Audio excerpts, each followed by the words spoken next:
visit. जंग खुद एक मसला और ये 1000 मसलों को जन्म देता है। यूक्रेन पर रूस की जारहियत का नतीजा क्या होगा? इस घमासान के खात्मे पर दुनिया इसका जायजा लेगी। हलाकत, हमले की खौफनाक तस्वीरें इंतहाई तकलीफदेह हैं।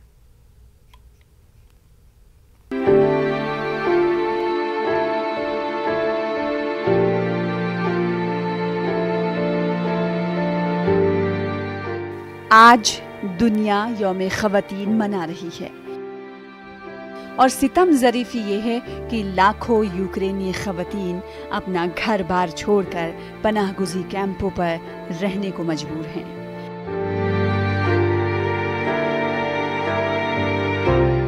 वो अपना सब कुछ पीछे छोड़ आई हैं। Я хотела бы пожелать женщинам оставаться сильными, крепкими, держать голову холодной, здраво, скажем, да, смыслить, оценивать ситуацию, вот, и, лучше спасти свою жизнь, какое-то время пересидеть. И, в принципе, украинские женщины самые сильные духом. Все будет хорошо. Мы в это верим. Ой, что вам сказать? Я вообще в каком-то страшном сне, который, по-моему, не заканчивается, он продолжается. И если бы не дочь, мне кажется, я просто в какой-то абстракции нахожусь. Я не могу еще прийти в себя о том, что мы бросили все,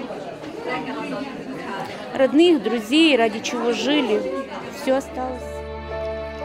कई तो 2-3 दिन की लंबी मसाफत तय करके यहाँ तक पहुँची हैं। यूक्रेनी हुकूमत के अहकाम के मुताबिक 18 से 60 साल के मर्दों को मुल्क छोड़ने की इजाज़त नहीं है। Естественно, с ребенком очень тяжело путешествовать, но я ей объяснила, что мы едем в отпуск, что мы когда-нибудь вернемся обязательно домой в ближайшее время, когда война закончится.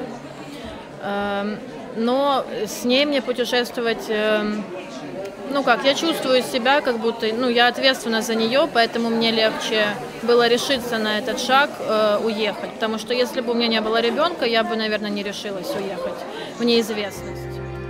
यूक्रेनी ख़वातीन के सऊबतों और दर्द में दुनिया शरीक है।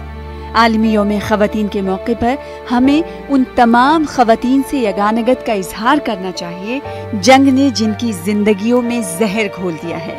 चाहे वो इराक, अफगानिस्तान, यमन या शाम की ख़वातीन हो या फ़लस्तीन की ख़वातीन, जिनकी जिंदगी इसराइली जारहियत ने अजीरन बना दी है।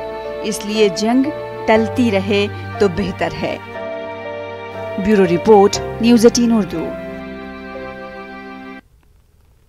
कर्नाटक के रायचूर की बुशरा मतीन